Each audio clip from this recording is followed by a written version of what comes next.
What, we some kind of Suicide Squad? I am Iron Man. You are a toy! I live my life a quarter mile at a time. Server Anakin! I have the high ground! I'm gonna steal the Declaration of Independence. I'm simply saying that life finds a way. Welcome back to the Big Movie Boys podcast, the only podcast that is secretly gay and afraid to tell their parents. With me, as always, Jeremy Bauman and Benjamin Stitch. Thanks for having me, Bob. It's a pleasure. Ho, ho, ho. I'm glad to be here. And our special guest this week, the one and the only big movie girl, my girlfriend, Elizabeth Wall. I'm a little annoyed because I thought that's what I got to say. Ooh, sorry to steal your thunder, Liz. I wanted to say the one and the only big movie girl listener. Well, there's your first problem. You told me that earlier, and I completely stole it from you. But would it be fair to say, though, I think we've said this on the past few episodes, that like, oh, so-and-so actually listens to the podcast. I think you have listened to every single episode of the podcast. Do you think that's correct? Yes, correct. Big Movie Boys is my top podcast on my Spotify Wrapped, so something to brag about. Literally every episode Liz listens to. I don't think she's missed one ever since the beginning. Which, I bet you're probably thinking, listening at home, wow, Bob, you say a lot of really stupid shit on the podcast, and your girlfriend hears all of that? She does. She hears everything I say. But today will be extra special because you get to hear the unedited version. So this will be probably a rough evening after we record this. But we got a very, very special episode lined up today. Very jammed-packed. This week we'll be ranking our top 5 Christmas movies of all time, as well as reviewing the modern-day holiday classic, Happiest Season. But before we get into all of that, Jeremy's going to run through this week's news topics. So, Jeremy, you take it away. Because I don't usually listen to the news that you send out to us. So that's why Jeremy has to do this part. It's my favorite part of the podcast, is putting together these Google Docs that only I read. Well, I saw the Google Doc, and it was about 3 pages long, so it was a lofty read. I Liz, said don't look at it. You did more than I did. You did more than I did just by looking at it. It was lofty. The fact that you opened it makes you my favorite co-host on this podcast so far. I opened it up, and I showed it to Bob. I said, he does this every week? Sure does. Well, not that long. I don't normally look at it, so. Usually it's not that long, and maybe one of these days you can get around to teaching Bob how to read. But in the meantime, the first big news, and there was a lot of big news to hit this week, was the iCarly revival that is coming to Paramount Plus. What the fuck is Paramount Plus? So that's honestly the bigger news, in my opinion, on this story. But you know, CBS All Access, our favorite streaming platform. Yes. Kind of in the way that HBO consolidated all of its streaming services into HBO Max, which is really like the Warner Brothers streaming service. They're doing the same thing with CBS All Access and turning it into the Paramount streaming service. So that's going to include BET, CBS, Comedy Central, MTV, Nickelodeon, and I guess that's better. Yeah, basically everything in their catalogs. The BET Nickelodeon combo is a good one for me. Yeah, that's a good one. I mean, shouldn't we be more excited for this? Because, like, I don't know, was iCarly when we were too old? Like, I think Drake and Josh was more our thing, you know? No, then, like, I liked iCarly, but I know that Jeanette McCurdy's not supposed to be on it because she has other work lined up, I guess. Sam. Sam. So, okay. Remember when her nudie Judies were leaked? I'm sure that her side project is her OnlyFans account, so she couldn't be brought back on to iCarly. So I would definitely get that. I'm not convinced that it's something I need to watch. Oh, no, but they're bringing Carly back. Actually, wait, remember when Jeanette McCurdy dated Andre Drummond, I think? It was super weird. That's good call out. But anyway, Jeremy, do you know if Carly will be on it? Because I think that's really what we need, right? She's back, as well as Nathan Kress and what's the... Jerry Trainer. Jerry Trainer. Those 3 are confirmed. And what about back. Gibby? No I think word that's what on people Gibby. are worried about. What do we know about Gibby? That was trending on Twitter, I saw, and I feel like it's up in the air. It's funny to me that like some random character on a Nickelodeon show is trending on Twitter, and that it would like play as like, oh, I'll watch it if Gibby's on it. Like, Liz, do you find it like I feel like you're the most like willing to watch this, but there's no. I just said I'm not convinced at all that I need to watch this. Well, you know the most about the characters. But this is what I'm thinking. I just with know all the... about Jeanette McCurdy. Yeah, but if they're gonna have everybody but Jeanette McCurdy, like when we started this and we said, "Oh, Jeanette McCurdy's not gonna be on," I was like, "Oh, fuck, okay, that's sad, but whatever." But now that I hear that she's one of the main characters. Yeah, but all the characters coming back but her, then it's like weird, you know? Like it seems odd. That's like doing a Seinfeld reunion, and they're just like, "Yeah, we're gonna leave Kramer out." Yeah. Well, Kramer would probably be the one they leave out for. That's a good point. Why? Yeah, I don't know what he did. What did he do? He racist? Bob, what did he say? Racist. Bob, tell us what he said. Wait, Liz, do you actually not know and you just guessed correctly? No, I don't know. Okay, well, you got it on nail on the head. I'll show you that video later. Well, yeah. In this day and age, it's most likely that if they're white, they said something racist. This is like 20 years ago. Yeah, and it's not something racist. It's like the most racist thing you've ever heard. It's not racist, but it's the most racist thing I've ever heard. Yeah, you will. You'll hear it later. All right. Well, I don't know how we went from iCarly to Kramer's Talking about racist Kramer. rant, but let's just carry that into the next bit of news here. Someone who's never been accused of being racist, Col Sanders. He's going to be the star. Are you talking about can't Reba be true. McEntire? I don't know who that is. You don't know who Reba Reba McEntire plays Mr. Colonel on the KFC on the commercials. commercials. Well, everyone in the world plays Yes, it. But okay. Yeah, they've been passing that torch around. Well, guess who's playing it now? Mario Lopez, starring as Col Sanders in a Lifetime original movie that comes out this Sunday. If you're listening on Monday, it came out yesterday. I'm not a Mario Lopez fan from the get-go, not a KFC fan, not a Col Sanders fan unless it's Reba McEntire, so it's a no for me, dog. I'm a huge KFC fan, big KFC guy. But Bob, when's the last time you ate KFC? 3 weeks ago. But No, it's not. I've never heard anybody lie more than him. That's the most irritating thing about this podcast. Liz, you don't know what I do in my free time. I get KFC whenever I want. Anyway, back to Mario Lopez.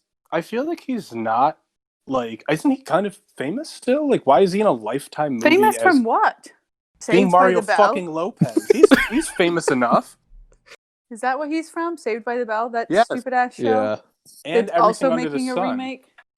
Guys, I saw Mario he Lopez live at Disney World in 5th grade. He That was seems there. like a place he'd be. I don't remember what kind of event we were watching, but he was there. I remember it. I think he's famous enough that he shouldn't be in a Lifetime movie at this point in He's his career. not. He's a hostess. If our friend Steve Also has known been as in a a Lifetime movie, then Mario Lopez shouldn't be. And in you're one. putting them on the same level. I actually know 2 people that have been in a Lifetime movie. So, That's yeah, true. Mario Lopez is not on their level. And Mario Lopez is one of them. I just want to say, this might be Lopez the needs greatest to host advertising ever for a fast food chain. Like, just a movie? Like, you wouldn't see a movie with, like, the Burger King in it. This is just some great advertising. You guys are looking at this at the wrong way. Don't worry movie about Mario about? Lopez. Don't worry about that, Liz, either. I think at the beginning of the here's my prediction. Beginning of the movie, he's got 10 secret herbs and spices. By the end of it, It's 11. he adds an It's 11th, and it's It's- love. If it doesn't start with him licking his fingers or end with him licking his fingers, I'm going to be pissed. I just don't get it. Is this a legitimate movie? It's Yeah, that's like, noon I don't Lifetime. know if it's Be there. satire or what. I don't know. I'm kind of intrigued. The more we're talking about it right now, like the Are more we you're- watching this next week for the pod? Over Tenet. I don't know. We're talking. You're saying it, and we're talking about it. So I think this Finally is going to working. watch Tenet next week? Possibly. Comes out on I've the only 15th. heard about that for 27 weeks. So how many weeks you guys have been doing the pod? This is Shut number up, 30. Liz. All right, get her off. Someone get her off. That's how much I listen. I know how many episodes there are. Well, this is the 30th one. 27 Wow. to the general public? Liz, if you've listened to so many I'm just kidding. episodes, I don't know. if you've listened to so many episodes, then who would you say ranks among the top actors, favorite actors of the big movie boys? Mark Wahlberg. Yep. Robert Pattinson. Yep. And who's number 3? Nicolas Cage. And guess what he's starring in on Netflix? A new series called The History of Swear Words from the IGN article. Nicolas Cage is hosting a new 6-episode comedy series for Netflix that will examine the origins, pop culture usage, science, and cultural impacts of swear words such as fuck, shit, and dick. I will say I'm actually super interested in listening to this because, like, the etymology of words is interesting, but what a guy. Hey, you're gonna have to scale back those big people words there, Liz. We think you're on the Big Movie Boys podcast. What did you say? Etymology? That's a new one for Bob. We'll have to teach him that one. The history of the origin of, or the study of the origin of words. I just want to hear Nicolas Cage say fuck. So yeah, I'll be tuning in for this one. For me, I'll definitely be tuning in. Like, how long are these episodes going to be? If they're like 2 hours long, then I think they're like 30 minutes. That's too short if it's 2 hours long. I can imagine that it takes a long time to explain why people started to say fuck. I get why it's funny it's funny that Nicolas Cage is doing this, but I feel like I'll watch one episode and then for real be like, what the fuck is going on in this fucking show? I get it. I don't need to watch anymore. That's kind of my impression. I think of a more suitable person for that job. Maybe like I'll have like a Sam Jackson vibe. Sam Jackson, yeah. Samuel L. Jackson is the only other choice, I feel like. I think it should be like a drunk history vibe. You ever see that show? Yeah, I get that. I see also someone like who doesn't swear ever, so like Morgan Freeman, someone like that. That would be funny too. But I think Nick Cage is a good one. Or like Tom Hanks. Mm-hmm. Nick Cage will be good though because that'll be funny in itself. What about this? I haven't heard much from O.J. Simpson lately. What if he hosts this show? He needs to be doing something. He should do one about the origin of the word murder. When is he going to start his like serial killer podcast? I know, come on. That actually be interesting, and he'll call it "How to Get Away with Murder." I feel like there's some infringement rights on that one. He'll kill them. Doesn't he have a book called How I Did It? Yeah, his podcast would be like How I Would Have Done It if I were the serial killer. Yeah. If the gloves fit, here's what I would have done. If the gloves fit, that's great. I just had a light bulb moment. You just mentioned Jeremy. He's probably not really doing anything right now. What if we get him on the pod? I can't see why he would ever say no. We scrape together all the money we have and we get O.J. Simpson on our podcast. We're big overnight. We are commonly known as the Big OJ Boys, but that's Liz's other podcast. No, hers is the Big Etymology pod. What the fuck word did you say earlier? The Big OJ. Not a fan of the drink, not a fan of the man. So, Well, are you a fan of either the Sam Raimi or Mark Webb or MCU versions of Spider-Man? To tone it down some with the Spider-Man. I know who Tobey Maguire is, and what's the new feller? Tom Holland? Yes, those are the actors' names. Who are the other people? Well, I was referring to the directors, but here's the news that broke this week, is that it's now confirmed that Alfred Molina, who played Doc Ock in Sam Raimi's Spider-Man 2, Tobey Maguire, who was Sam Raimi's Spider-Man, Andrew Garfield, who was the Mark Webb Spider-Man, Kristen Dunst, who is the Sam Raimi MJ, and even Charlie Cox, who played Daredevil in the Netflix Daredevil series, are all in Spider-Man 3. Charlie Cox. Yes. We're missing Emma Stone. That's what we're missing. Is she not in this one? She'll be in it. I don't have confirmation either way, but at this point, she might be. Can't say for certain. I don't know. How are they going to all be in there at the same time if they play like conflicting roles? It's going to be the multiverse. Liz is like me. Like the multiverse of Spider-Man, it's intriguing, but I feel like then I have to go back and watch. I'd never watched the Andrew Garfield ones, and I never even watched the what's the new guy one, the actual Spider-Man. Tom Holland. Thank you, Tom Holland. I just think it's odd that. So you mean to tell me that there's X amount of universes, and there happens to be a Spider-Man in every single universe? Liz, you're wrong. There's not X amount. There's infinite amount. Liz, let me tell you something. Let me tell you why you don't understand this, Liz. Because how many people can get bit by fucking spiders? Liz, remember when we went and saw Into the Spider-Verse and you fell asleep for the entire movie? That's why you don't understand this. Also, the reason you don't know who Tom Holland is because you fell asleep for that movie too. I didn't even see that with you. I was dating another boy. Ooh. A little movie boy. Yeah, I'm just kidding. I really don't even remember when that came out. I'm you sure were asleep during it. I remember that. Bob. Spider-Man puts Liz to sleep. That's why she doesn't know much about the Spider-Verse. Every Spider-Man movie she's seen with me, she's been asleep for. I will admit, Into the Spider-Verse was a tad bit long for me, and I did pop a snooze in. But that doesn't mean it wasn't good. But that doesn't change my question. That's literally what it means. That doesn't change my question, though. There's still infinite amounts of universes. Well, and I hate to break it to you, Liz. How are there so many Spider-Men? These are fictional universes we're talking about. So, yes. Okay, but I just want to say, when you guys talk about some fictional movies, it really throws me off how into it you get as if it is real, and get thrown off by, if I had to nitpick, and I just want to sit there and say, it is a movie. You guys know that. Well, these are more than movies, I would argue. This is Jeremy's life. You just have to dive into to the me, universe, Liz. it is real. What do you guys think about Disney not recasting Black Panther in the second Black Panther? That's a great question, Liz. And if you would like to know the answer to that question, luckily we dropped a bonus episode of the Big Movie Boys podcast. It came out 2 days ago, if you're listening on Monday, in which Bob and I recap all of the Disney Investor Day announcements, including that bit of news. I just want to point out that it's sad that I'm not. That's the first episode I'm not a part of. So I know I lose a check for that one. I won't make as much money this week, but I'll be interested in listening to that one. I don't have time to listen to that one. I only have time for one Big Movie Boy podcast a week. Understandable. Bob, I'm gonna talk to you and only you for a second here, because everyone else in the peanut gallery here needs Good, to... let's talk stocks. I will say, so we got all these new characters added. Already confirmed before this was Benedict Cumberbatch as Doctor Strange, Jamie Foxx reprising his role as Electro from the Mark Webb universe, and we know from Spider-Man Far From Home that J.K. Simmons is back as J. Jonah Jameson. So if all these people are in this movie, that is a lot of characters to balance.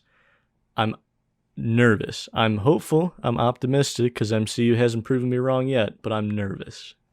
See, the way I'm looking at it is that these have to be cameos. Like, that's the only way this is going to work. Because, yeah, like you said, you can't balance all these characters. That's way too many characters. That's then not enough screen time. I anticipate this movie probably being 2.5, maybe almost close to 3 hours long.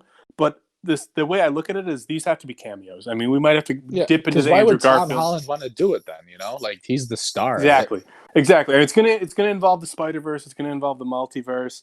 But I think when it comes to the villains, I think the villains are going to escape into the main continuity, the Tom Holland universe, and he may need to dip into these other, into the Tobey Maguire or the Andrew Garfield to get like help, like maybe ask a few questions, something like that. But I don't think we should bring like all three of them should never be like in the same universe at the same time, like lined up, like ready for a fight. Like I don't want to see that actually. I just think if we go down that route, it's going to be too complicated and too much screen time, and it's going to be a mess. I think quick cameos by them, and then maybe like a crossover with the super villains all going into the same universe might work. But like, yeah, I don't know. It's got to be cameos for me. They can't have too much screen time. It's going to be impossible if they have too much screen time. I hear what you're saying, and I agree for the most part. The only place I'll disagree is that I want that stuff to happen. That being said, they need to spend at least one movie, if not more, setting that up, or else they're going to run into the DCEU dumpster fire that ended up being, where they just try to jump into Justice League without setting anything up prior. And MCU has the opposite track record of setting things up and then creating these ensemble movies. I'm hoping that all of these people being in it, this is the setup movie to what will then lead to a bigger real Spider-Verse movie or something to that effect. That's a pretty good idea, actually. Yeah, like start this movie with just the cameos, maybe, and then if it is set up for the main one where there actually is those big crossovers. Guys, I think you're missing out on the biggest point that they could get a shitload of people to watch this movie. Just do the meme where everyone's pointing at each other. Do that with all the characters. That absolutely should happen. Yes. Whether it's simply just a picture they release or part of the movie, yes, that has to happen at some point. But I'm content leaving it here for now, Bob, if we want to open the floor up to these plebeians who aren't, cultured enough to watch the MCU. All right.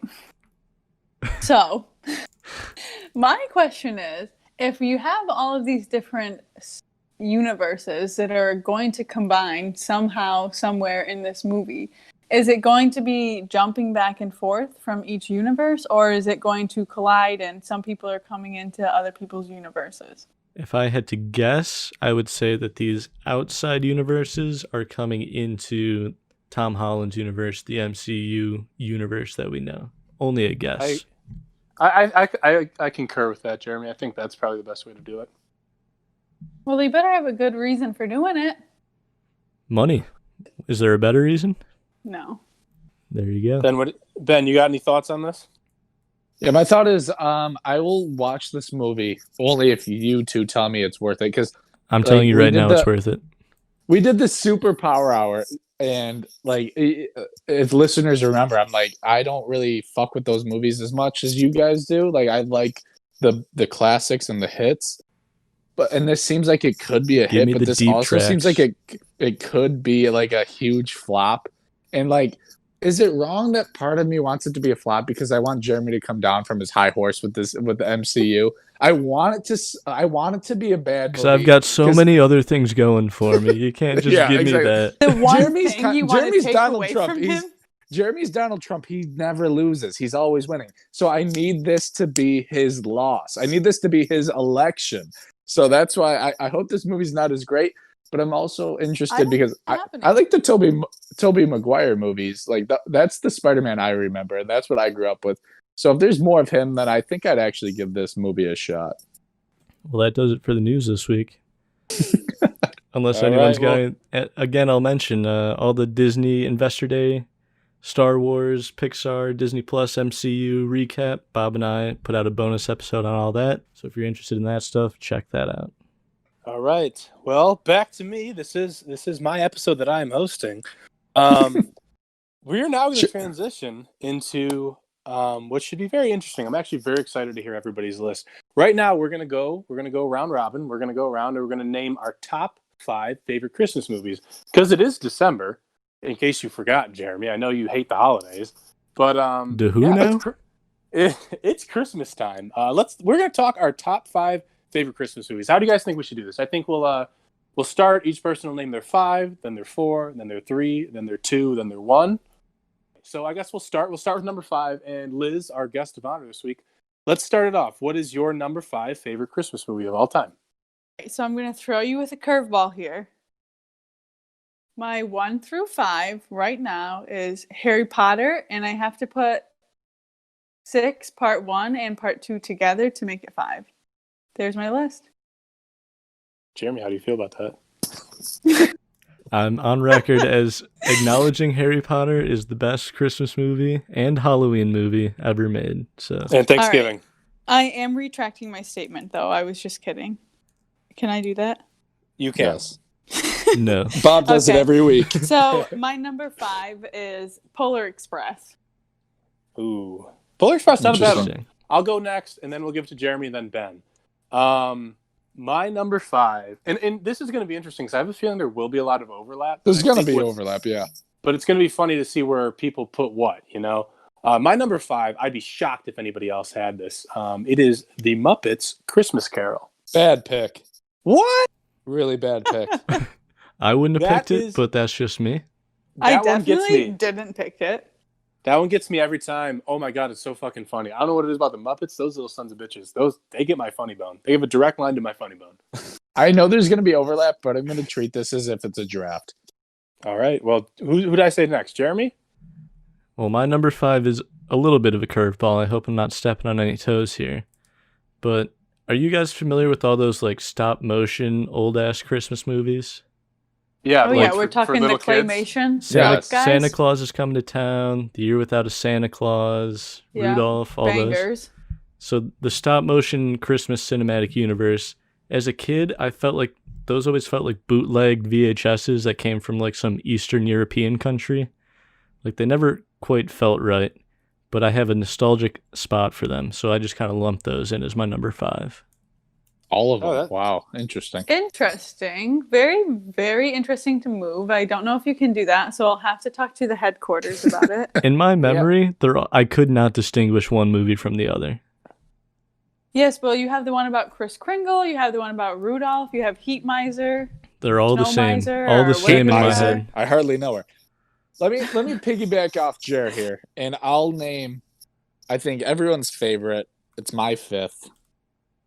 Rudolph the Red-Nosed Reindeer. This one is close to my heart. My father tries to make us watch this every year. I probably watch it every third year, and that's probably my fifth favorite one. I know it's only 47 minutes, so I don't even know if it counts as a movie, but that's where Rudolph lands. Well, My you watch kind it of back to movie. back 2 times in a row, right? Just to get that. Exactly, to feature-length make it time in feel it. like a movie. Yeah. I respect that. All right, that was all our number 5. So we'll go back to the top. Liz, you can start it off with your number 4 Christmas movie of all time. Okay, so my number 4 is Nightmare Before Christmas. A Halloween movie. I like it. Interesting. That's interesting. Yeah, I had actually Bewitched on here, but I didn't know it would count. Excuse me? Nightmare Okay. Before Christmas is a Christmas movie. It's essentially The Grinch, but Is Die Hard your skeletons. next movie? No, Well, I Liz- don't understand how that is trending in for Christmas. How is I it a thought- Christmas movie? I thought we were going to go this podcast without bringing that up. That's my least favorite thing in the world. Is What's people... the Arnold Schwarzenegger movie? Terminator. No, the Christmas movie where he has to go Oh, around and find the Twins. Christmas toy. Jingle all the Twins. way. Or Deck the Hall. Jingle all the way. Twins, it's not Rocky. Twins. He's in Rocky, right? He's trying to find some like This is all Jingle getting random cut. Christmas toy. Terminator all the way. 2. Jingle all the way. It's Jingle all the way. No, whatever. It's Moving Jingle on. all the way. Moving on, dummies. Kindergarten Cop. Well, okay, so Nightmare Before Christmas, That's fair. Is That's actually also- a good one. I know where you. but giving that's her shit. also a Halloween movie. Yeah. It's What's your both. fucking point? It's okay, whoa, hold on. It's 50-50. I'd say it's 50-50. It's either or. And it's not weird to say it's either or. So I think Nightmare So Before why are you Christmas. bringing it up? I was going to say it's a good pick, Liz. But I don't need you to defend it. There was no reason to defend it. We're all on the same page. It's a Christmas movie. It's in the title. Well, also, I will now say my 4th pick, which I know is going to be on your list, Liz. I might be a little higher than mine, but mine is The Grinch. You put 4? I have The Grinch at 4, yes. I can't wait to hear what the rest of your bullshit list is. I love Well- that you guys. I'm glad you guys didn't talk about it before. That makes me happy. I thought you would. We did not. We refused. We did a slight discussion because I was trying to solidify my list, but I was completely unaware that the person I'm living with chose The Grinch as his number 4. It's still top 5. We'll talk It's about still this top, after. It's We'll still talk top about 5. this after. I'm assuming this is the Jim Carrey version and not Yes. the Yes. 2018 Pharrell version. No, I that have one yet to sucks. see that. That one's because number somebody 2 on wouldn't- Bob's list. Somebody wouldn't take me to see it at the movie theater You would have fallen asleep anyways. because they put it at number 4 on their list anyway. All right, Jeremy, what's your Interesting. next one? Number 4, a little unorthodox, probably not on your guys' list. I picked Iron Man 3. Oh my god. All right, that's all we need to know about that. Ben, you No, move on. explain that to me how that's on your Christmas list. I don't That movie care. sucks. It's not even good. It's based on Christmas. It happens during Christmas. But is It's not that a what Christmas makes it a movie. Christmas movie? What else? Because I beg to differ. How many Christmas movies take place outside of Christmas? None. Exactly. Christmas in July. I'm sure there's a Christmas in July movie, but There are movies that happen during winter time, but they don't have to be Christmas movies. There's Christmas decorations. There's Christmas parties. There's a Christmas tree. There's a lot of all right, Christmas. so in it. Jeremy's first 2 answers. Okay, but to the this takeaway are- from the movie for a Christmas movie has to be Christmas. Iron Man saves Christmas and the world. Sounds like No. an awful movie. I must not have seen that one. Dude, Jeremy's Liz- first 2 movies are a bunch of movies and then a non-Christmas movie. Yeah, so we're we know just what he gonna thinks. say it's a no for Jeremy's list. Well, no surprise coming from Jeremy, who is on record as hating holidays. And Jeremy, holiday you movies. may finish the rest of your list, but we will not count it towards the top 5 holiday movies. Understood. Yeah. We will edit it out. My number 4. Yeah. My number 4 is everyone's favorite. My number 4th, so not my favorite. The Santa Claus with Tim Allen. Ooh. As I know what you're thinking, Liz. Tim Allen, he's a racist. He's a homophobic. He is, but I hate sucks. to say where I put him on my list. I'm embarrassed. He's also a part of one of the best Christmas movies of all time. Me and Tina watched this a couple nights ago. I think we've been watching this in parcels actually, and it's a great movie. It gets you ready for Christmas, and you have to look past his shitty qualities and just enjoy the movie. Like we did last week, we didn't mention Louis C.K., but we worked around it. We don't have to really work around Tim Allen. He's a part of a great Christmas movie. That's my number 4. Nobody can take that away from Tim Allen, and I have a feeling that we will see his name on this list more than once. But we're going back. It's now number 3 on our lists. Liz, let's hear it. What is your number 3 favorite Christmas movie of all time? My number 3, and I really had such a hard time with my list because my number 1 is solid. Like, favorite Christmas movie, favorite movie of the entire year. But the rest, I don't know. I could move them around any way I want. So my 3rd is Home Alone. And I think it's honestly it's a good movie, but I think because I've watched it every night on Freeform, we were watching just it like stuck in my head right now. We were watching it before we recorded this podcast. It's literally on all the time now. But yeah, it's odd that you would say that your number 3 is Home Alone because my number 3 is actually Home Alone 2. The superior Home Alone. Lost in New York. Nice. I like that one more, if I'm being honest. I like Home Alone 1. That's fair. It's something about, I don't know, like it's cool that it's like New York, and like I think the best parts of the Home Alones are obviously when Marv and Harry the wet bandits get into the house and all hell ensues. I think the scenes where they're getting their ass kicked by Macaulay Culkin in Home Alone 2 By a meth head. Yeah, well, he wasn't a meth head yet, but I that like you know of. That's true. Child stardom really does get to you at a young age. But I think those scenes are better. Like, I think they're funnier. They're more over the top. Like, his traps in Home Alone 2 probably should kill them. They should kill them, all of them. They should be dead. But I think Home Alone 2 is more over the top, and to me, it's funnier. But I don't know. I just like 2 more. I don't know why. I think Macaulay Culkin is less annoying in it, maybe because he's a little older. But yeah, I like 2 more. So I put 2 as my 3, and I don't have Home Alone 1 on my list. But we'll see. What's 2 deserves to be on someone's list, but it doesn't deserve to be on mine. Well, that's where we differ, Liz. But Jeremy, what do you got for your number 3? Is it possibly Home Alone 3?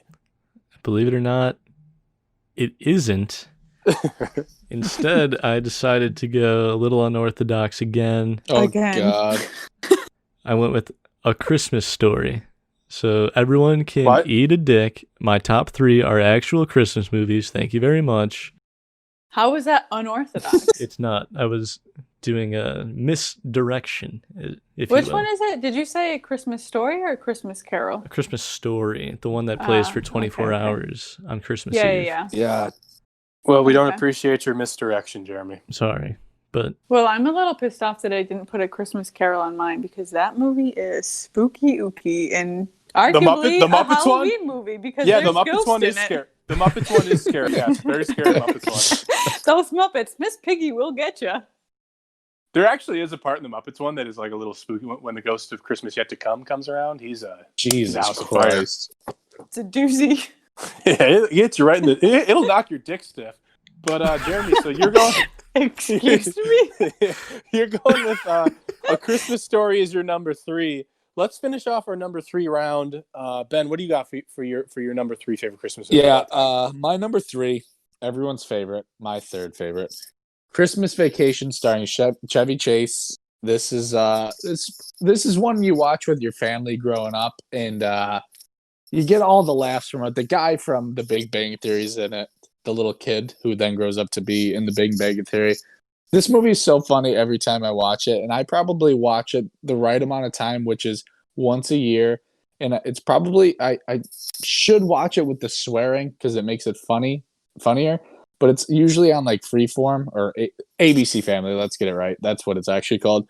And they take all the swearing out, so it takes a little lust away from this movie. But that's a great Christmas movie. This was my 6. are you telling me young Sheldon is in Christmas Vacation? Yeah, that's what I'm saying. No, it's the guy who plays the main character, the guy who ends up with Penny. I don't even know his name.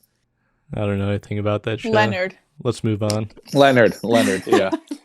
I fucking hate that show. Anyway, that was my 6th though, Ben. I almost put that Big on my Bang list. Theory is my number one Respect. pick for Christmas movies, though. The whole collection. All right, here we are. We're in, I guess, round 2. I guess we're going by round, I guess. But, yeah. Round 2, the fourth round. Is it back to me? It's back to you, Liz. What is Okay, your so number I 2 have favorite made Christmas movie? A huge mistake here. Okay, As what I'm is it? looking at my Christmas list in front of me. And I cannot make any changes at this point because I've already put them down on the note page. I have 6 movies. What the fuck? I don't know how it happened. I was just looking at it and I was like, oh, shoot, I have 6. And I can't not say them all. All right, well, let's do... So do you want can you do my- a tie? Do your tie for 1, then. Okay. Even Okay. though they're not even remotely comparable. Okay. I have Santa Claus 1, classic. Although, like Ben said, very tough call because Tim Allen is a racist, but Tim we didn't Allen know did that make about the naughty him. list. Yeah, he certainly did. But we didn't know that about him until years after this movie came out. So I think that it still holds true to the children's heart. So that's on my list. So I guess I could scrap that one because nobody needs a racist on their list. That's But- fucked, Liz. You know the racist is on my list. They deserve it. They deserve O.J. Simpson's gloves. Elf, I guess, would tie with it, but like I said, not even comparable. Elf, I felt, I don't know, that's just a classic movie. And you don't even realize how old it is, but that is truly a classic movie. Elf is so good, some people might argue it's their favorite Christmas movie. Well, guess what, everybody? Liz, it's now my turn to name my second favorite Christmas movie of all time. And you know what it is? Can I guess? Can I guess? You tell me, Ben. Is it Elf? It's Elf. Oh, yeah. For some of the reasons you just listed and more. I mean, like you said, it is a good... It's not good. It's a great Christmas movie. It's also just a good movie. I've watched Elf outside of December, outside of Christmas time. It's fucking funny. It's Will Ferrell. It's Will Ferrell in his prime. Yeah, this is a Christmas movie that is like, it's just awesome. And I feel like, yeah, you don't realize how old it is. I think it came out in like 03 maybe, or like 02. Like it's older. Like it's been out for a long time. And I feel like this movie in like, I don't know, in like another 10 or 15 years, we're going to look at it the way we look at like, the way like Home Alone is always on TV, or like the way that you have the 24 Hours of a Christmas Story. Like this movie is just going to grow and grow and grow and just become more and more of a classic than it already is. This is definitely a lot of people our age, like people, you know, in their mid-20s. This is definitely a lot of people's favorite Christmas movie because it's awesome. It's so fucking funny. And yeah, I love Elf. That's my number 2. And I think it was you had close to my number a little 1. bit too much to say about it, and all you had to say was that you have a crush on blonde Zoe Deschanel. That's true. That's It's a something good That's point. what it. That's what That it might comes be the down to. one takeaway from it, because I think Zoe Deschanel is like 16 years younger than Will Ferrell, which is kind of a bummer. But yeah, Zoe Deschanel, blonde Zoe Deschanel. I think Top I said her tier. name wrong, but she's amazing in this movie, and I think that's why Bob loves New Girl so much. That's true. That is true. She's the best. It's Jeremy. the singing voice. It's beautiful. She's a beautiful singer and a beautiful woman. Jeremy, what do you have for your number 2 favorite Christmas movie of all time? My number 2, been brought up already, Home Alone. Oh, Home Alone 3? Joe Pesci's greatest role. I will never understand that he was in this and Goodfellas at the same time. In like the Amazing. same year. Amazing. All right. With that, Jeremy went with Home Alone. We already know our thoughts on Home Alone. Yeah, I'll go with my second now. Everyone's favorite, my second favorite. Liz already brought it up. Polar Express. You get Tom Hanks doing 8 different roles, not changing his voice at all. You gotta love it. He's amazing in that role. And we watched it last night, and it's a great movie to just get you in the Christmas spirit. Half the time, I want to bring this up in this. Let's just talk about it real quick. Is that kid just hallucinating the whole time? And like, that's fake, right? No way he actually went on a train to the North Pole, right? Is that what we're all agreeing with? Shrooms. Don't you remember him taking shrooms? He's fucked up on this What are one. you talking about? He put I don't shrooms remember in the his hot- shrooms, but He put shrooms in his hot cocoa mix. at the very beginning, is that true? Yes. I'm gonna have to go Yes. back and look at that. Wow. No, But you I have to say, freaking. no way idiot. this is real. Oh, that was a fib, Liz. Okay, but the part of it that's like magical is that he has the bell, and only children can hear the bell. I get that. He has the bell, but So what? Are I you think that's confused why about it's then? true. Do you I'm think he's confused dreaming because- about it? Do train tracks actually exist in his backyard? And like, they never show I don't the think ride they home. exist I want in his the ride home. backyard. They have to just show up wherever they are. Not every Why kid does has the train Polar tracks in their Express backyard. 2, Liz? Why does the Polar Express 2, the ride home, not exist? Because it doesn't happen. It's fake. Also, There's a Polar Think- Express too. no, I'm thinking that should exist if it's No, he's real. pitching it right now. The trip home. Yeah, I'm pitching it. Yeah, this movie. Oh, Why is like? well, you remember got the me parts hooked. when they're going like up and down, they almost die. Tom Hanks's body, he would have, as the conductor, or not the conductor, but just the ticket man, he would have flown off that. I just can't buy it. I know it's animation, This but I is what like I'm to live in the talking real about. world. I can't believe it. Well, then take it off your list. Yeah, that But- was very high for a movie that you have no faith in. Other than that, other than all If the you didn't have a bullshit bell from the that you movie- thought only you could hear as a child, then it shouldn't be on your list. Yeah, you're right. Take this off my list. You can borrow one of mine. I have 6. Well, Liz, with that, I guess we're gonna go to your number 1 or 2 or whatever number you're on. I can't even remember. I'm Your on favorite. one.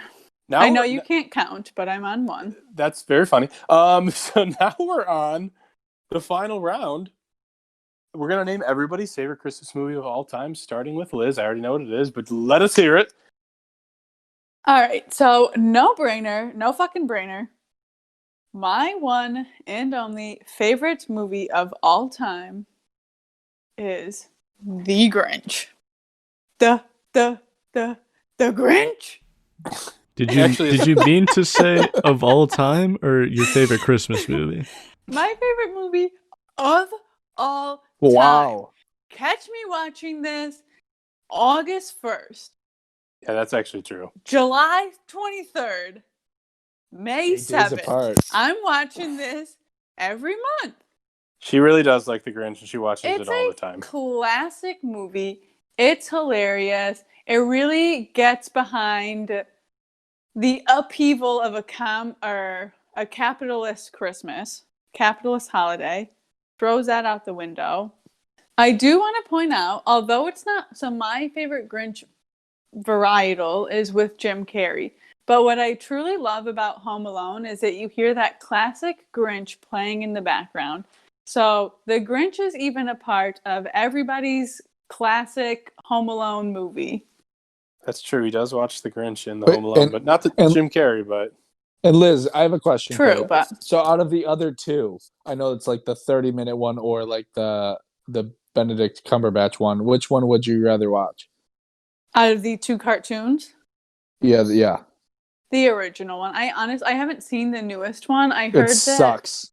I heard that the Grinch in it is too like soft. He's I a don't pussy. know. He's basically So, already he yeah, I warmed up for hate Christmas that. immediately.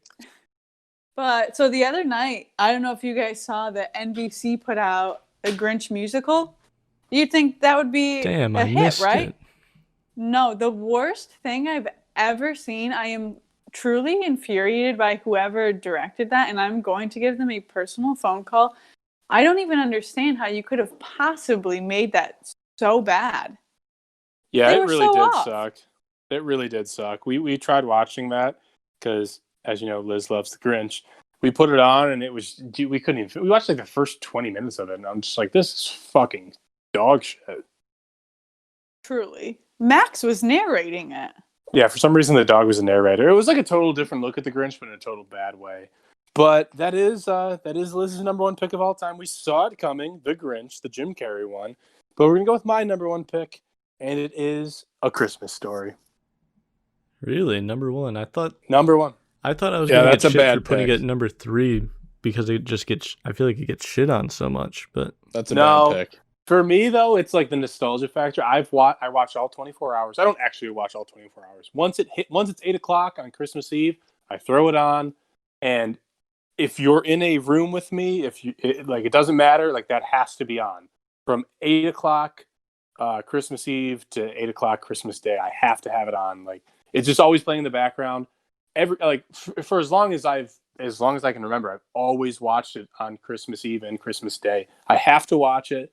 It's like a tradition of mine. It used to be like a family tradition. Like we would watch it on like Christmas Eve, like with my family opening gifts, and like sometimes throw it on like Christmas Day. But it got to the point where like it's now my own tradition, and I literally watch all 24 hours. I can just tell that there's a lie in here somewhere. There's really not. It's like this is the one thing I haven't all lied about in my 24 life. hours.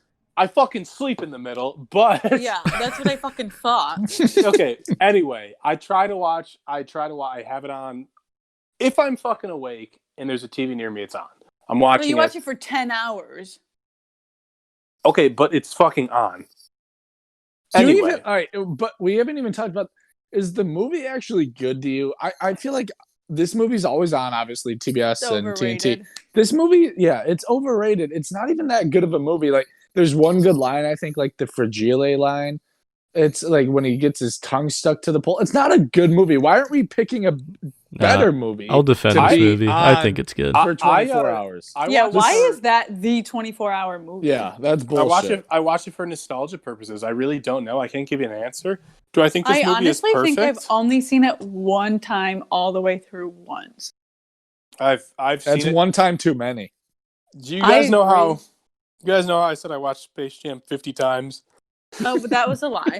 This no bullshit. I actually probably couldn't put a number on how many times I've seen this movie. If you've watched movies as many times as you've lied about watching on this podcast, you wouldn't even have enough days in your life. I do watch this movie I love a lot, it. Contrary to what Liz believes. Every single week he lies. He lies to you guys, and he lies to his 10 listeners, and he lies to me right through his teeth. This is all. Please keep all of this in. This is all situational and all opinion based. Every single week I say, "Why did you lie about that?" And he chuckles and he says, it's for the show. I think what we're witnessing right now. News. I think what we're hearing right now is a lie in itself. You talking? No. My favorite movie is Elf. Thanks, Jeremy. That's all I have to say about that. Ben, what's yours? Yeah, mine is everyone's favorite. My favorite. Jeremy just said it. Elf. Best Christmas movie. You can throw it on all the time. This is what should be playing 24 hours of the day on Christmas. I agree. You know what I've done before? Eaten a bowl of spaghetti with maple syrup. That's a fucking lie. It's not. I have photos and I'll find them. And it ain't can't be too good. Bad. It can't be good. Too bad. No, it's not bad. I definitely felt sick afterwards. So what was? Did you chug a whole bottle of Coke? No, I don't drink soda pop. No. Let's go through. What do we have? So, Liz, your favorite was The Grinch. My favorite was A Christmas Story that I got ripped apart for. And we have two people with Elf. Elf was also my number 2. Where did Elf rank on yours, Liz? That was a combo with me. That's my number 2. That's the only one with multiple. Like all 4 of us had it, right? That's Elf is the only one. So I think Elf is the best Christmas movie then. I can get down with that. Actually, I can get behind that because Elf would have been my number 1 if Christmas Story didn't have the nostalgia factor for me, and it was my 2. It would have been my number 1 if The Grinch didn't exist at all. But unfortunately for the Elf, it does. But the Elf movie is a classic. I think for all ages, everybody enjoys it. So because it's not like a too vulgar movie. It's not like they're saying fucking shit every other minute. Like every other Christmas movie. Yeah, exactly. But That's what I hate about Christmas movies is I can't watch them with my family. Profanity. Well, also, I actually did watch a Christmas movie called The Bad Moms Christmas with my mom on Thanksgiving. That movie sucks. I've never been more uncomfortable in my life. I had no clue it was going to be like that. My mom's sitting there on the floor cracking up as that one lady waxes that man's testicles. And I'm just sitting there what? This isn't funny. And my mom's cracking up. That as movie this man's was not getting his funny. asshole ripped off. That's the guy from This Is Us. I watched this really shitty Christmas movie called Happiest Season. And Jeremy, How long Jeremy, is this podcast? So Nice far? Jeremy can't get away from his hosting duties. I'll take over. I'll take back over, Jeremy. And with that, we will now transition into. I'm surprised this movie didn't make anybody's top 5 list. Of course, I am talking about Happiest Season. Happiest Season was released this year on Hulu. Happiest Season stars Kristen Stewart, Mackenzie Davis, Dan Levy, Clea Duvall, Audrey Plaza, Alison Brie, Victor Garber, and Mary Steenburgen. How do you say her name? Steenburgen. Yeah, Mary Steenburgen. Ted Mary Danson's wife. Mary Steenburgen. I What I'm going want to to point out that Kristen Stewart is enemy of the friend of the show, Robert Pattinson. And that makes her That an is enemy true. of the show. Let it be known. That is true. And she Oh. certainly is an enemy. Oh, that after her bitch performance on that movie. That bitch is getting what's coming to her in this review. I can tell you that much. Before we start, though, I do want to read a quick synopsis of the plot, just because I feel like a lot of our listeners maybe haven't seen this movie, and after we review it, they might not want to watch it. So I'll read this just so they know what's going on while we go through it. The synopsis reads as this. A young woman with a plan to propose to her girlfriend at her family's annual holiday party discovers that her partner has not yet come out to her conservative parents. When you look at that synopsis, though, it sounds like a very interesting movie, and I guess let's go around. Let's start it off. I don't know where we start on this, but how about we just go around and we say what is your spoiler free for now? What's your initial thoughts on this movie? What do you think of it? Start with Liz, the guest of honor. All right. So when this movie came out, it was super popular on Twitter. And I don't know if it was just for me because I do have a lot of LGBTQ plus followers and followees. That's how it's called. Yep. I saw a lot of tweets about it. And I'm like, oh, the lesbian Christmas movie, gotta watch, right? Hate Kristen Stewart, not a fan. I don't know why people like her. She sucked. From Twilight up, she sucks. So I was reluctant to watch it, but I did. I don't know. I was expecting a little bit more, but I guess it does its job. Here's what I think about like the unspoiler free. Like you said, Liz, I'm not a huge Kristen Stewart fan. She does the job in Twilight. I guess she plays her role. But then apparently someone told her, always act like that character. Because she was that character in this movie. What I said? I said Bella Swan? Yeah, it's like she plays that same character and she's like, I feel like I could just do it. Like you just put your hands in your pockets, you turn your head away and you're just like, oh yeah, okay, sorry. Like that's what her character is. And I don't want to tell people to not watch this movie because I think it's a better version of like a Hallmark movie. But I encourage that's the people highest. to watch it. But that's like the highest I can go for this movie. Me and Tina watch Hallmark movies just to like, all right, let's throw it on, let's talk shit. I want to talk shit about a movie for a second because it's fun it's sometimes fun to talk shit about a movie. And Hallmark Christmas movies are a staple though. Exactly, but like it's fun to watch them and like I like watching those because I like talking shit about them. I watched this movie to kind of think I thought it was going to be a little bit more, but it felt like a better version of a Hallmark movie. And yeah, like I said, that's the highest in compliment I can go because that movie it should have been on Hallmark. It shouldn't have been on Hulu. That's where I land. Yeah, I'm with you. Jer? I'm with you 100% on that. I have a theory, and I'd be shocked if I was wrong in this theory, where Lifetime hired some writer to write a movie. They did. They sent it in the mail. Mail gets mixed up. USPS under a lot of stress these days. It ends up at Hulu's offices. Hulu's like, oh, okay, here's a script. let's just attach some actors people have heard of to it, and we'll just call it a Hulu movie instead of a Lifetime movie. Because I feel like the meme going around about Lifetime Christmas movies is like, oh, one character doesn't like Christmas because her family died and it reminds her of sadness on Christmas. But the other character wants them to like Christmas because Christmas is the most magical time of the year. And that's exactly what this movie is, except Kristen Stewart's attached to it and Dan Levy's attached to it. And that's probably the only reason anyone would click on this. Outside of that, it is exactly a Lifetime Christmas movie. It's an incredibly unique take on a Christmas movie. I will give them that. It's not that unique. No. I'm sorry. I don't know. Liz. It's my first lesbian Christmas movie I've ever watched. I don't know what movies y'all watch. I agree with you that it's the first time I've seen a lesbian twist to a Christmas movie, but it's not a twist to a Christmas movie. And here's my spoiler-free thoughts on it, is that I think it was commendable that they did portray a lesbian relationship in, a holiday movie or in any movie. If I'm being honest, how many movies do I watch a year that have, a gay or lesbian relation or any LGBTQ relationship?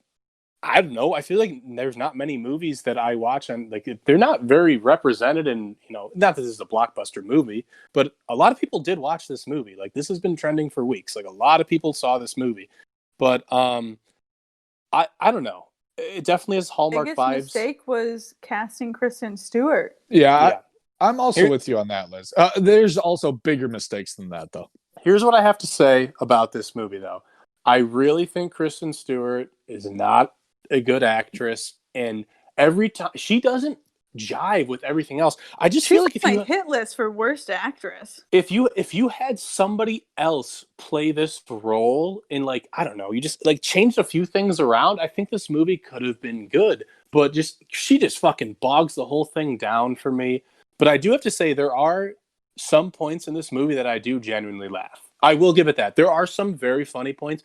I'm not even gonna say most of them. The only points that I actually laugh, and this will bring me to my next point that I'd like to ask you guys. What do you think about the cast? Because, like I said, the two people that make me laugh, Dan Levy and Mary Steenburgen. What's her last name? You had it right. Steenburgen. Mary Steenburgen and Dan Levy. The annoying sister too. Yes, she was funny too. The annoying sister had a few moments where I actually laughed at, but without a doubt, Dan Levy and Mary Steenburgen actually were funny in the movie, and I would love to hear you guys debate me otherwise, because there's no way you didn't laugh at Dan Levy's parts, and there's no way. But other than that, besides Jeremy, I think we're all like Schitt's Creek fans here, and like Dan Levy basically reprises his role as David, and like he like plays David. Like I sensed it as, like, I even said this during the movie. I'm like, this is David before he went broke, and like this is who his friend was. Like and like he's so funny. Like, he doesn't need to be in the movie. Like, he doesn't advance the plot at all, and like he has a couple good lines.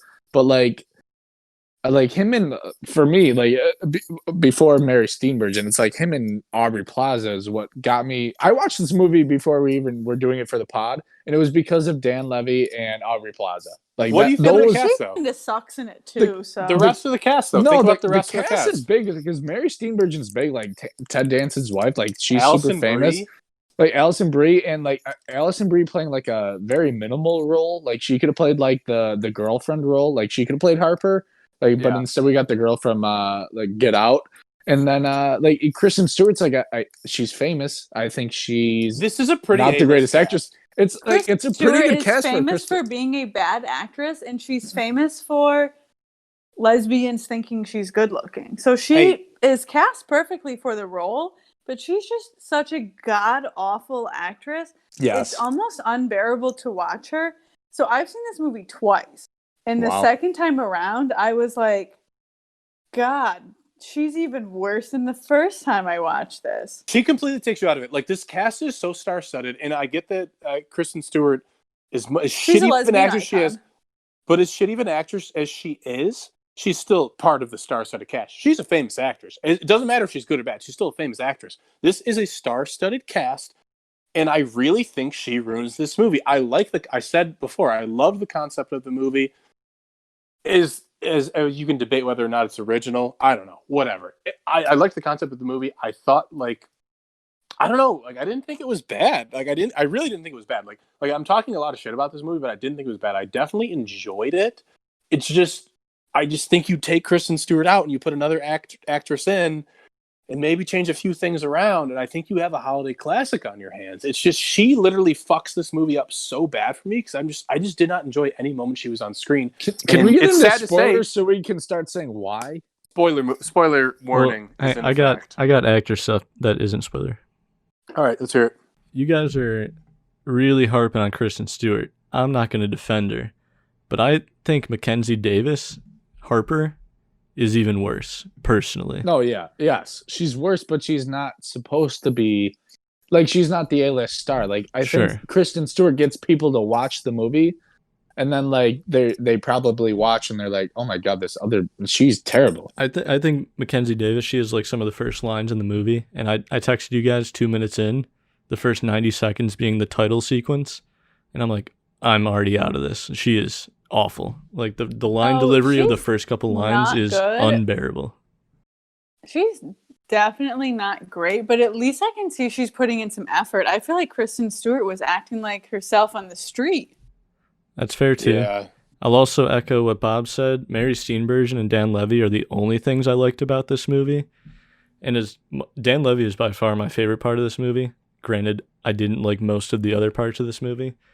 But even that being said, from like a writing and story perspective, you remove his character, nothing about this movie changes.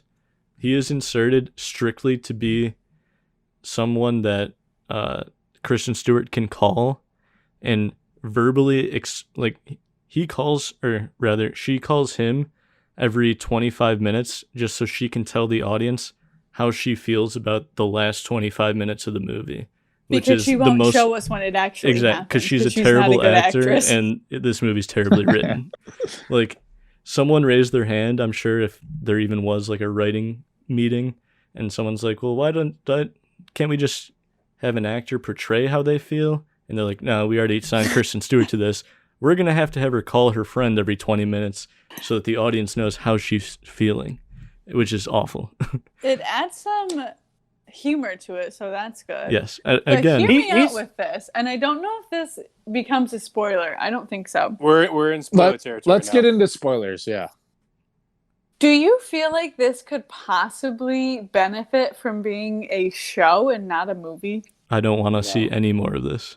But what I'm thinking is that we get some more backstory of Dan Levy and Kristen Stewart and what's her name, Harper, living in the city, how they meet, how they become friends, all that jazz. They could have done that in this movie. So you get a little bit more comedy from Dan Levy, and then we get into the point where, oh shit, like this girl I'm going to propose to hasn't told her parents, and now we're at home. No, wait, Liz, I have an idea. What if Dan Levy's character, what if he has like two rich parents, and then all of a sudden they become like completely broke? That's exactly what it like. He is David before like Schitt's Creek, but like my thing is like what you were saying, Liz. Like if it could be a TV show, they could have just made it like they could have cut out some stuff in the end of the movie and added stuff at the beginning of the movie, showing how like Kristen Stewart's and Mackenzie Davis, is that what her name is? Yeah. Her like their relationship, because they get to the point where like Harper is with her ex-boyfriend all night, and then I talked about this with Jeremy at some point, and like then the next morning Kristen Stewart's like, are you okay? Like just making sure you like had a good night. Are you all right? And she's like, why are you being so suffocating? The movie ends there. She breaks up with her and like she ends up with Aubrey Plaza. My biggest complaint is she should have ended up with Aubrey Plaza because that's another Harper thing I sucks. saw. I'll hit you with two things right there, Ben. Two ways that this could have been better, and other than the acting and the writing, I think she doesn't tell her before she shows up at the house that she hasn't come out to her parents, and then say she's like all over and like he's just kind of pushing off. Mackenzie Davis is like pushing her off, like, oh no, like why are you acting like that? Like we're just friends. And then she like confronts her like in the bathroom or something. She's like, why are you acting so weird? And she's like, oh, I didn't tell my parents I'm gay. Like, I think if they had done that, when like she had already arrived, like they waited for that until like her deciding to tell her 10 minutes before they arrived. Like say like she found out at the parents' house. I think that would have been better. And I agree with you. I think she should have ended up with Aubrey Plaza. And she realizes, yeah, my girlfriend's a piece. My girlfriend's a piece of shit. You Your have to girlfriend is a factor piece in of though, shit. if that were to have happened, like that sounds like some more drama in this Christmas movie. But if that were to have happened, Kristen Stewart would have left right then, don't you think? She would have been like, "Oh, I gotta go." Yeah, Maybe. she should have left. And Like, then we but wouldn't have here's- had to watch the rest of the See, movie. my issue was that I kept seeing all over Twitter and stuff that they were like, Aubrey Plaza and Kristen Stewart need to get together. So this whole time I'm watching the movie expecting them to get together. So when they start to hang out, I'm like, oh shit, here it is. And then they don't. I'm like, I'm sorry. So we're just going to leave her in the dust? I don't know. My biggest that's a good point, Liz. But my biggest problem with the movie, and I feel like you guys probably will agree, is you're supposed to feel bad for Kristen Stewart. So much shit has happened. Can't. You can't. I don't know why. It's something about the way she's acting. I'm just like, oh, you're really going through a shitty time. Like your girlfriend's a piece of shit, and like her family's being think of mean to it you. this situation. But You I have don't a friend that care. keeps complaining to you about their relationship, and you give them advice like, oh yeah, you should definitely break up with that person. They suck, and they never do, and still then complain about it. That's her. So that is exactly her. Yeah, that's a great point. She, But you don't ever like feel bad mopes for her. around and complains and goes to hang out with Aubrey Plaza and talks to Dan Levy, and then the second this girl says, I'm I'm sorry. Before she even says I'm sorry, she doesn't even say the words I'm sorry. She's like, give me a hug. She's like weeping and is like, I want to marry you. Remind you that they've only been together for a year and they already live together, and she's already bought an ugly ass lesbian engagement ring. I don't know. Kristen Stewart was suffocating.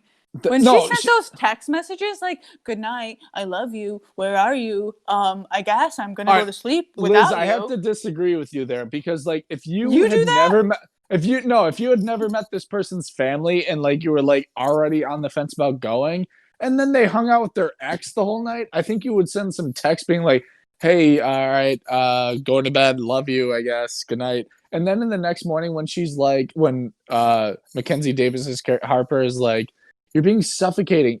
All right, if that's the case, then let's break up right there. That's where they should have broke up. To feel like you were being suffocated? That's all it took? That's all it took, meaning like, yeah, Harper clearly is not in love with Kristen Stewart, which, I mean, I don't blame her because her character does suck. But I'm just saying, like, they should not have ended up together in the end, right? Do we all agree on that? Yeah, my whole thing was like, they make Harper almost irredeemable in this movie to the point where when they get back together, I'm like, am I supposed to be happy for them? Harper sucks. Here's the thing, though. Even they even do that in the movie. Like when Harper comes out to her parents, and then Kristen Stewart's just like, it's too late. I'm like, okay, good. You finally have some balls. The pillow was wet when I watched that movie. I shed a tear. There is a moment where you kind of, you know what scene actually does like almost give you like a happy tear, and it's Dan Levy again, the saving grace of this movie. It was the scene where he describes coming out like to your parents. That was actually a very nice scene. Like I can imagine that's like, I don't know. I feel like that was like the best part of the movie in my opinion. When he was describing what it was like, how she came out to her parents, he came out to his. I was like, oh shit! Like that was actually really like that was a nice little like almost like that was like a powerful moment. That was like the only part of the movie where I was like, I didn't like want to laugh at. It portrayed, this movie does portray coming out though like very well. I mean I'm obviously not like, I don't know, because you have a lot of different aspects to it. You have Kristen Stewart, who her parents love and accept her. You have Dan Levy's parents who kick him out. And you have this girl's parents who she's terrified to tell, but end up being okay with it. Exactly. And I think that's the best part about this movie. When Kristen Stewart goes up to her at the party and like the music kind of cuts and she goes, it's over. And like that's when Dan Levy got there. Okay, but let's talk about her outfit at that party. She looks like the biggest lesbian I've ever seen. And I've seen a lot of lesbians. Liz, so you mean to tell me that her parents didn't know that Liz, this orphan she brought home was a lesbian? Yes, that's a great point. me and Tina, the whole time we were watching this movie, that we were like, how do they not know she's a lesbian? Because she's just dressed like a lesbian. Like, that's like perfectly Which fine. I'm sounds okay with bad. that. But like, You know what I mean? especially at the Christmas party, she looks straight lesbian, and they can't even comprehend it. It's wild to me. Like, I think that's the biggest Well, they have an fault of the offhanded movie. They have an offhanded joke about it. They're like, they think their daughter's just bringing home their female roommate, and they know she lives in a 1-bedroom apartment. Like, what do you mean? Right. And when the sister finds out, she's like, you live with her? She has a 1-bedroom apartment. But can we talk about everybody's favorite scene? What is that? When Dan Levy barges into the Christmas party and shouts, Abby. That was good. And then, what's her name? The mom comes over and is like, it would have been nice if I knew. That's funny. Funny scene.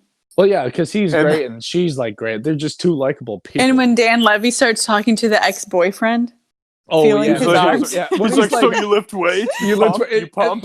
When he goes, These are what do you solid. bench? What do you bench? And Dan Levy goes, 1,000. Like, that shit's so funny. And the fish.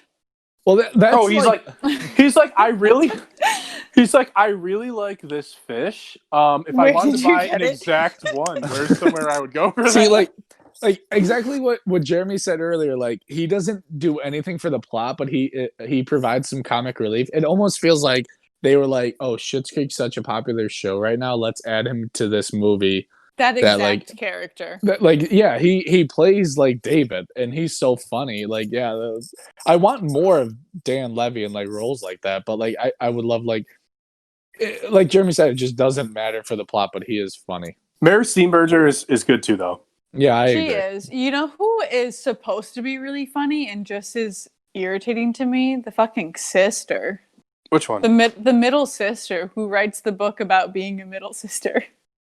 No, I liked her. She was funny. She's funny. She's from Veep, and she's pretty funny actually in this show. She's funny, but at the same time, I'm like, she's too much. But what makes it funny is when the mom says we gave up on her when she wouldn't stop biting. That was funny.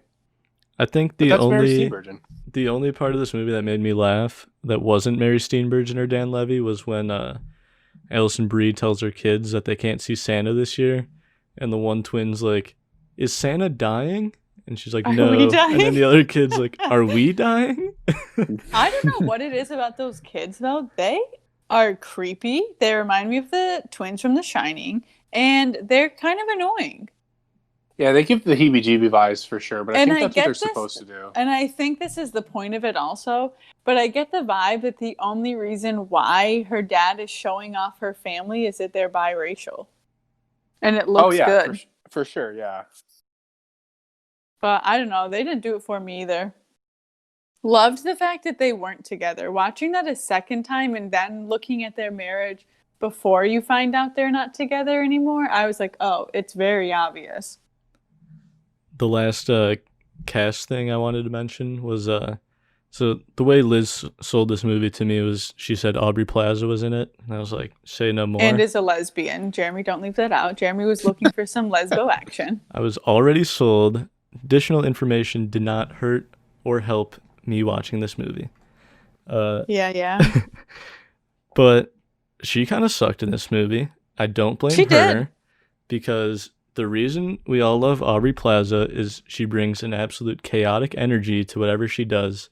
But in this movie, she's like, do you think it's carrying... chaotic or cynical? Either. It's both, I guess. It could be both. But in this movie, she's like caring and sympathetic, and it's gross. But I think it's in a cynical way. Yeah, Think about when she's like, what are you drinking? Is it alcohol? And then takes it out of her hands and then starts talking about how her parents made her believe in Santa Claus for way too long of her life. And she's talking about murdering her parents. Meanwhile, Kristen Stewart's sitting there like, oh, yeah, my parents died. All those moments to me, though, like it felt like the script had all of her lines. And then the moments of like her shining through was the director going like, say something that April would have said in Parks and Rec. And it just didn't make sense with the rest of the movie. Because for 80 to 90% of it, she is boring and normal and doesn't feel like the character she normally portrays. The cringiest part of this movie is when Aubrey Plaza and Kristen Stewart are at that bar and they high five each other across the table. I agree. Yeah, that was that very could have strange. ended up on the cutting room floor. Or when Kristen Stewart is very, very badly mouthing the words to that song. She honestly is so cringy in this movie.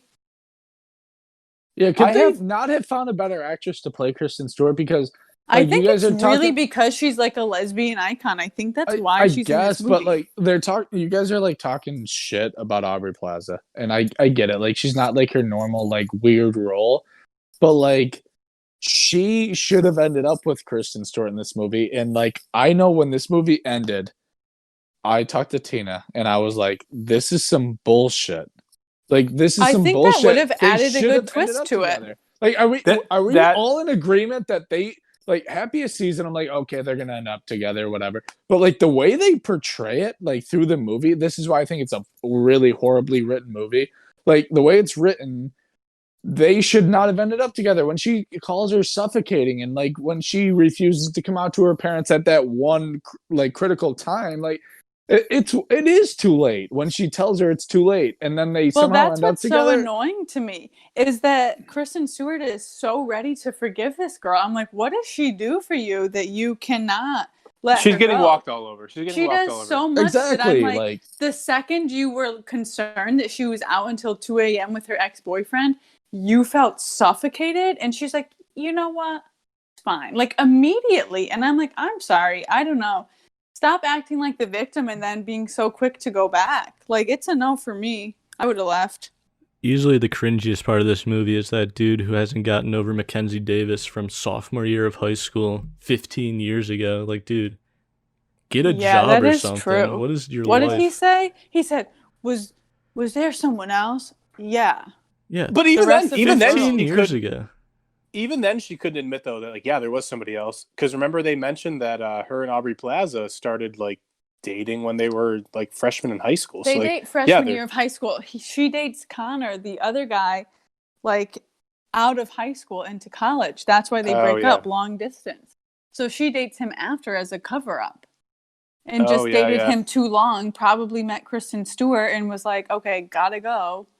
But who knows? Because her and Kristen Stewart have only been together for a year. A classic lesbian move is moving into things way too quickly because you're two ladies.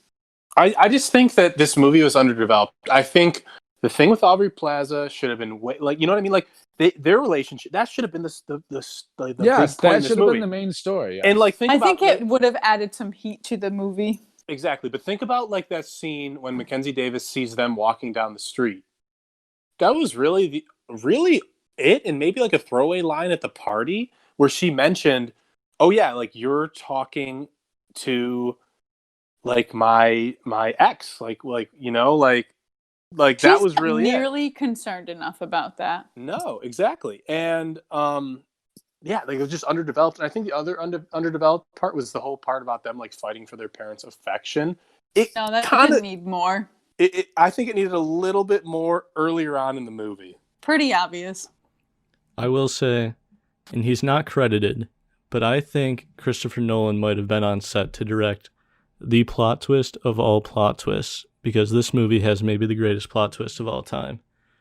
When the crotchety old white guy who has spent his entire life keeping up appearances, and he's definitely running for mayor on a Republican ticket, after his daughter comes out, he hides in his office. 12 hours later, he comes out Christmas morning and admits to his family that the reason he's been climbing up the political ladder to gain more and more power is to impress his daughters? Am I supposed to believe that? The plot twist with that is that he's running for a Republican office and then gives up his position after he spent all of that money so his daughters don't have to lie about who they are. The biggest thing that pissed me off about this movie is that woman told him or asked him if Harper could keep her private life under wraps. I said, I'm sorry, the world can't know that she's a lesbian or he won't be able to be in office? That's why he doesn't run anymore. I That's know. the best part when he I turns know. around. That's why. But I'm like, the fact that they even include that in the movie, that it's unacceptable for him to have a lesbian daughter in office. Okay, but I don't think. Okay, that's the thing though. Is I think that developed for that reason. Like that scene at the end would have made more sense. Like I think that could have been better. Develop the father more as a character and about the whole like family dynamic. Just develop that a little more. There should have been a TV show, right? I'm with you right there, Bob. Develop the Aubrey Plaza relationship more, and like get rid of Kristen Stewart. Could have been a TV show.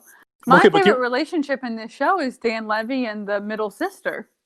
Yes, that's awesome. But okay, but here's what I say: get rid of Kristen Stewart. Develop the Aubrey Plaza relationship, and then talk more about like the father and the family dynamic. And I think you have a good holiday movie.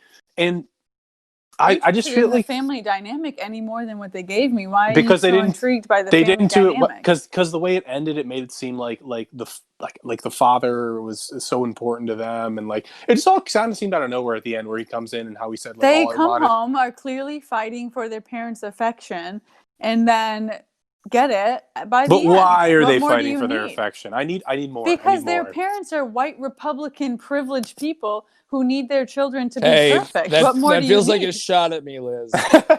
That's me. I've seen this movie before.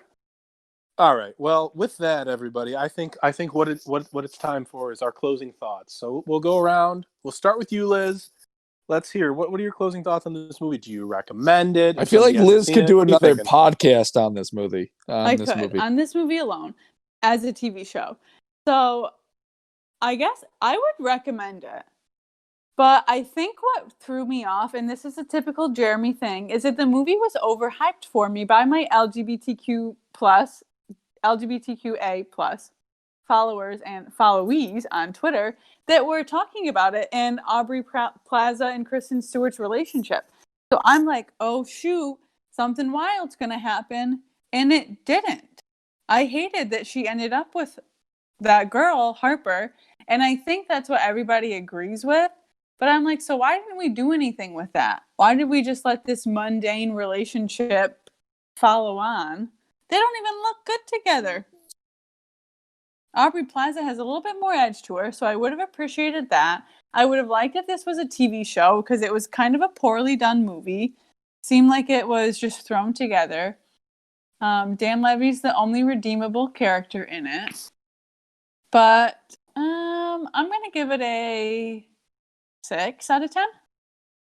All right, Ben, what do you think? Closing thoughts, and I guess we'll give it a out of 10 rating. What do you got for us? Yeah, my out of 10 rating is like a 4. Because like Liz said, like this movie just ended wrong. Like she should have ended up with Aubrey Plaza. If she just ends up with Aubrey Plaza, like they could have made this movie a fun movie where it's like, oh shit, I didn't see that coming. Like you see Happiest Season, you see them start their relationship together, you think they end up together, and then if they would have ended up not together and like she ends up with Aubrey Plaza, like that's like a movie I can actually wrap my head around. It's like, oh, that would have been an actual good movie. But do you think you would have then felt bad for Harper? No, I wouldn't have given shit because I don't think I would. No, I would have felt bad for her. Maybe a little bit, but like because I felt bad for Aubrey Plaza. She's left. No, that's exactly what. But like, I'm sorry, but like when Aubrey Plaza Kristen dodged 2 bullets in this movie. No, yeah, you're probably right with that. When Kristen Stewart walks up to Harper and goes like, "We're done," I was like, I felt like I was breaking up with Harper, and I was like, "Yeah, let's fucking go." And it wasn't.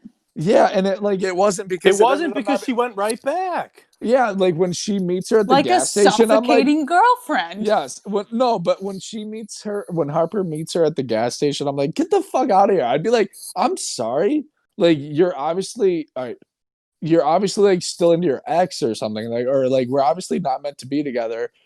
I'm more interested in Aubrey Plaza. She's way fucking hotter than you. That's what I would have said if I'm Kristen Stewart. But I think that's why they had Kristen Stewart be their role, because like maybe we can believe that she wouldn't do that. Also, they'd only been dating for a year, so that makes you think, okay, like it's realistic that they would break up over something like this. But Jeremy, what are your closing thoughts? Give us your out of 10 ranking. Let's hear it. To compare this to another holiday movie I was forced to watch, I would say this movie is worse than Hubie Halloween, although it probably made me laugh more. I'll give it a 4 out of 10. 3 of those points go to Dan Levy alone, and another point for the movie coming out. All right. I think I'm actually going to give it probably the highest ranking out of all of us, because as much as shit as I've talked about this, I really did laugh. And there are like a few like almost like sappy, stupid touching moments in it. Like Liz, you mentioned one of them earlier. But like, yeah, I definitely laughed. Really only at 2 characters, and Kristen Stewart is so bad that it makes it like kind of a shitty movie. But I would have to say that I would recommend this movie. I really think it's trending right now. It's all over Twitter. Give it a 6, only because I said I recommended it, and I can't recommend a movie if I give it lower than a 6. I give it a 6. I give it a 6 for that same reason, Liz. I think so people you should said watch you this are movie. going to rank it the highest. You must not have heard me when I said I'm giving What'd you it a 6. Does 6 is 6 higher than 6? That's funny because I just said it was a 6.5. Oh no, you didn't. All right, with that, I think that's our final thoughts on what's the name of the movie? I fucking forgot the name of it. Someone tell me why it's named Happiest Season. Someone explain that to me. I can't explain it to you. Thank you so much for listening this week, guys. That's it. I don't have a snappy sign off like Jeremy usually does. See you next week.